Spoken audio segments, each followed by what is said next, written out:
We'd now like to, before we open the floor, to invite our discussants to make their very short 3-minute presentations. And we'd like to start firstly with Ms. Jacquelyn Alesi, who's the Programme Director in Uganda for the Network of Young People Living with HIV. Jacquelyn, please take the floor for 3 minutes. Thank you very much, Mr. Moderator. I'm here today as an example of the success of the MDGs. I'm a Ugandan young woman openly living with HIV. I have access to life-saving treatment. I'm married to an HIV-negative man. I have 2 children who are both negative, and also I've gone back to school. I hold a degree in social sciences. I've been able to look after my family with one heart, love, and determination. Unfortunately, not everyone has been as lucky as I am in accessing treatment because of stigma and discrimination, coercion, and violation of their rights, especially their sexual and reproductive health rights. I too often meet young women living with HIV who have been forced into family planning programs or even sterilized without their consent. This is no scientific justification for forced sterilization. This is a violation of human rights.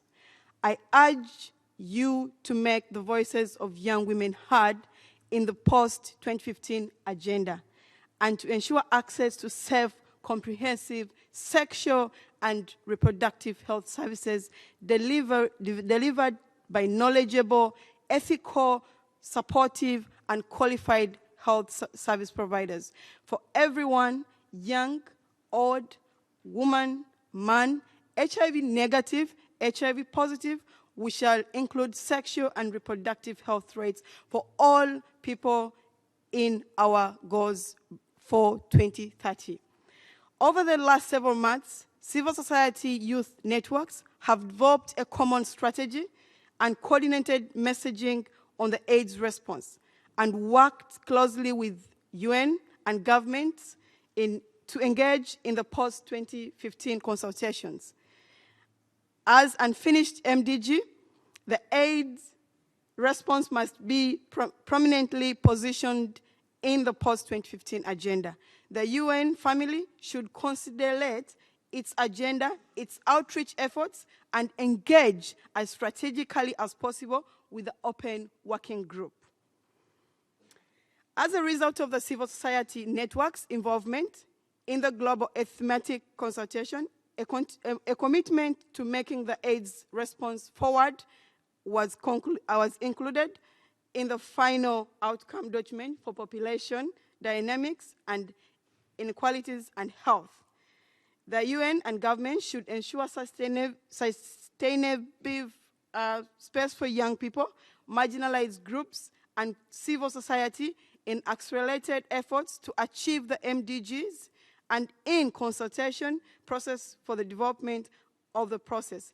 This must ensure meaningful youth participation in all aspects of decision-making. For example, the UNAIDS country office and the young people living with HIV met with the Ministry of Health in Uganda and successfully advocated for a new treatment regime for children up to 12 years. This requires only 1 pill per day. This has led to increased and improved treatment outcome for young people. Thank you for inviting me to speak as a young woman. I'm one young person out of millions around the world who are counting on the people in this room to represent our needs and promote our respect, our human rights.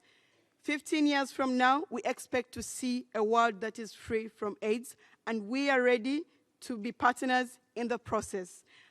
Happy International Women's Day. Thank you very much.